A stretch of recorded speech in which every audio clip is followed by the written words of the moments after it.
বৈকুণ্ঠপুরে গড়ে উঠছে নগরবন ইকো ট্যুরিজমের নতুন দিগন্ত। বিশ্বমানের পর্যটন কেন্দ্র তৈরির পরিকল্পনা। উত্তরবঙ্গের অন্যতম সবুজ অঞ্চল বৈকুণ্ঠপুরে গড়ে উঠতে চলেছে বড়সড় নগরবন প্রকল্প। রবিবার বিকেলে বৈকুণ্ঠপুর নগরবন এলাকা পরিদর্শন করেন রাজ্যের বন ও পরিবেশ মন্ত্রী মনোজ ওরাও। তার সঙ্গে উপস্থিত ছিলেন রাজ্যের পর্যটন মন্ত্রী শঙ্কর ঘোষ, জলপাইগুড়ির সাংসদ জয়ন্ত রায় এবং বন দপ্তরের আধিকারিকরা। প্রকৃতি সংরক্ষণ, পরিবেশ সচেতনতা বৃদ্ধি এবং ইকো ট্যুরিজমকে আরো এগিয়ে নিয়ে যাওয়া এই প্রকল্পের মূল লক্ষ্য বলে জানানো হয়েছে। মন্ত্রীদের পরিদর্শনে জানানো হয়, বৈকুণ্ঠপুরের প্রায় 150 হেক্টর বনভূমিকে ঘিরে এই পরিকল্পনা নেওয়া হয়েছে। প্রথম পর্যায়ে 50 হেক্টর এলাকায় সরাসরি উন্নয়নের কাজ শুরু হবে। পরবর্তীতে বাকি এলাকায় বিভিন্ন উৎসব থেকে অর্থায়নের মাধ্যমে পর্যায়ক্রমে উন্নয়ন করা হবে। তবে প্রকৃতির স্বাভাবিক পরিবেশ যাতে কোনোভাবেই ক্ষতিগ্রস্ত না হয় সেদিকে সর্বাধিক গুরুত্ব দেওয়া হবে। শুরুতে পুরো এলাকা ফেন্সিং করা হবে। এরপর পরিবেশ ও বন বিশেষজ্ঞদের মতামত নিয়ে প্রকল্প বাস্তবায়ন এগোবে। আমাদের পর্যটন মন্ত্রী আছেন, ধন্যবাদ দিয়ে ওনাকে, সাথে আমাদের এমপি সাহেব আছেন। তাদের উদ্যোগ আমাকে ডেকে নিয়েছেন, আমরা এসেছি এবং খুব বড় একটা ভালো একটা প্রপোজাল ওনারা আমাদেরকে দেখিয়েছেন। একটা ভালো জিনিস আগামী দিনে উত্তরবঙ্গবাসী, ডুয়ার্সবাসী তথা শিলিগুড়িবাসী দেখতে পাবে। না, প্রথমটা হচ্ছে আমাদের প্রপোজালের মধ্যে কি আছে, যেটাই করি আমরা সেটা যেন ইকো ট্যুরিজমের মধ্যে হয়। যদি জিপ সাফারি হয় সেটা যেন ইলেকট্রিক হয়, যাতে কোনো পলিউশন না হয়। সেটা আলোচনা সাপেক্ষ, আমরা এখনো বসিনি, মোটামুটি একটা করে নিয়ে ডিপিআর জন্য রেডি করে দেবো। পর্যটন মন্ত্রী শঙ্কর ঘোষ জানান, বন দপ্তরের আধিকারিকদের অনুরোধে তিনি বিষয়টি বনমন্ত্রী মনোজ ওরাওয়ের নজরে আনেন। সেই অনুযায়ী বনমন্ত্রী নিজে বৈকুণ্ঠপুরে এসে পুরো এলাকা ঘুরে দেখেন। শঙ্কর ঘোষ বলেন, 150 হেক্টরের এই বিস্তীর্ণ এলাকায় একই সঙ্গে বন, নদী ও গ্রাসল্যান্ডের বিরল সমন্বয় রয়েছে, যা দেশের অন্যত্র খুব কম দেখা যায়। এই বৈচিত্র্যকে অক্ষুণ্ণ রেখে নগরবন প্রকল্প গড়ে তোলা হবে এবং ভবিষ্যতে এটিকে ভারতবর্ষের অন্যতম আকর্ষণীয় ইকো ট্যুরিজম গন্তব্য হিসেবে গড়ে তোলাই সরকারের লক্ষ্য। তিনি আরো বলেন, পর্যটনের পাশাপাশি পরিবেশ সংরক্ষণ ও মানুষের মধ্যে সচেতনতা বৃদ্ধির বিষয়টি এই প্রকল্পের অন্যতম উদ্দেশ্য। বিশেষজ্ঞদের পরামর্শ নিয়ে এমনভাবে উন্নয়ন করা হবে যাতে প্রকৃতির ভারসাম্য বজায় থাকে। তার দাবি, ভবিষ্যতে বৈকুণ্ঠপুর নগরবন শুধু বাংলার নয়, গোটা দেশের অন্যতম দর্শনীয় পর্যটন কেন্দ্র হয়ে উঠতে পারে এবং আন্তর্জাতিক পর্যায়ে এই এলাকার পরিচিত বাড়বে। ফলে স্বাভাবিকভাবেই আধিকারিকরা যখন সমস্ত credit goes to our official, যারা আমাকে এই বিষয়টি প্রথম দেখায় যে এরকম এখানে আমরা এটা করতে পারি, তো তারপর থেকে আমি বনমন্ত্রীকে বারবার করে অনুরোধ করি যে এখানে নিয়ে একটা সিদ্ধান্ত আমাদের নিতে হবে। আমি নিজে প্রকৃতি ভালোবাসি, গাছ, জন্তু, জানোয়ার সবই। এই যে এত বড় অংশ, আর আমাদের মানব সভ্যতার একটা দুর্ভাগ্য জিনিস হচ্ছে আমরা প্রকৃতিকে গ্রাস করে নিতে চাই। এনক্রোচমেন্ট যেন থামে না।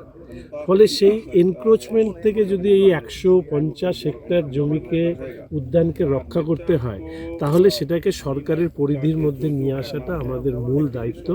সেই কাজটাই এটার প্রাথমিকভাবে শুরু হলো। দেখুন, আমি বিশেষজ্ঞ নই, মনোজ, আমরা সবাই দায়িত্বে এসেছি, আমরা শেখার আগ্রহ নিয়ে এসেছি। এটা শুধু উপলব্ধি করতে পেরেছি, এটা পর্যটন স্থল হবে, এটা প্রকৃতির জন্য আমাদের অত্যন্ত একটা সম্পদ হবে। ফলে একে রক্ষা করতে গিয়ে এই নগর বন কনসেপ্ট, কেন্দ্রীয় সরকারের প্রকল্প, সেটাকে মাথায় রেখে এটাকে ভাবা হয়েছে। এরপরে এর সাথে ধাপে যে এটা, এই যে আমরা প্রথমে ফেন্সিং ইত্যাদি করব, তারপরে আমরা কি করব, তার জন্য তো প্রথম যেটা আমরা করব যে এই বিষয় নিয়ে যারা বিশেষজ্ঞ মানুষ আছেন তাদের পরামর্শ নেব। আমরা সব মানুষের পরামর্শের পাশাপাশি বিশেষজ্ঞ মানুষের পরামর্শ নিয়ে আমি বলছি যে ভবিষ্যতে ভারতবর্ষের অন্যতম বড় আকর্ষণ কেন্দ্রবিন্দু হবে পর্যটনের ক্ষেত্রে বৈকুণ্ঠপুর নগর বন। অন্যদিকে জলপাইগুড়ির সাংসদ জয়ন্ত রায় বলেন, বৈকুণ্ঠপুর শুধু প্রাকৃতিক সৌন্দর্যের জন্য নয়, ঐতিহাসিক গুরুত্বের কারণে অত্যন্ত গুরুত্বপূর্ণ। স্বাধীনতা আন্দোলনের ইতিহাসে দেবী চৌধুরানী ও ভবানী পাঠকের মতো বিপ্লবীদের কর্মকাণ্ডের সঙ্গে এই অঞ্চলের যোগ রয়েছে। পাশাপাশি জঙ্গল, নদী এবং বিভিন্ন ভাষাভাষী ও আদিবাসী সম্প্রদায়ের সহাবস্থান এই এলাকাকে আরো সমৃদ্ধ করেছে। তার মতে, বন ও পর্যটন দপ্তরের যৌথ উদ্যোগে নগর বন প্রকল্প বাস্তবায়িত হলে বৈকুণ্ঠপুর বিশ্বমানের পর্যটন মানচিত্রে বিশেষ স্থান করে নেবে এবং এটি দেশের অন্যতম বৃহৎ ইকো ট্যুরিজম কেন্দ্র হিসেবে আত্মপ্রকাশ করবে। আমাদের এখানকার যে বৈকুণ্ঠপুর যেটাকে বলা হয়, এখন অধুনা এখনকার জলপাইগুড়ি, এই বৈকুণ্ঠপুরের একটা পুরনো ইতিহাস আছে।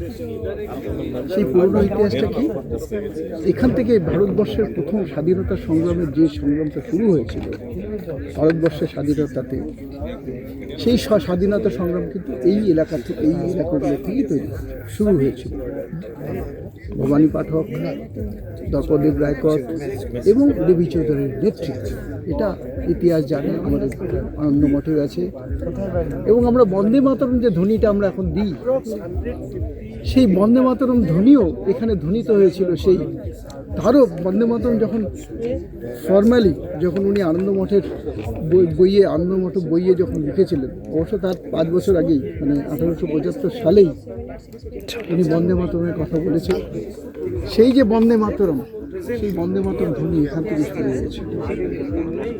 তাদের নেতৃত্বে যাদের কথা বললাম, রাজা দর্পদেব রায়কর, দেবী চৌধুরানী এবং ভবানী পাঠকের নেতৃত্বে। সুতরাং যদি ঐতিহাসিক দিক থেকে দেখি এটার গুরুত্ব অপরিসীম। পাশাপাশি এখনকার ডেভেলপ যে ট্যুরিজমের ক্ষেত্রে যদি আমরা দেখি, তাহলে এখানে অনেক রকম অপরচুনিটি আছে। তো জঙ্গলে ঘেরা, 2 নম্বর এখানে নদী আছে, খুব সুন্দর সুন্দর নদী আছে। 3 নম্বর এখানকার বিভিন্ন ধরনের মানুষ আছে। অর্থাৎ এখানে যে আমরা যে মানুষগুলোর কথা বলি, আমাদের বিভিন্ন রকম ট্রাইবস আছে।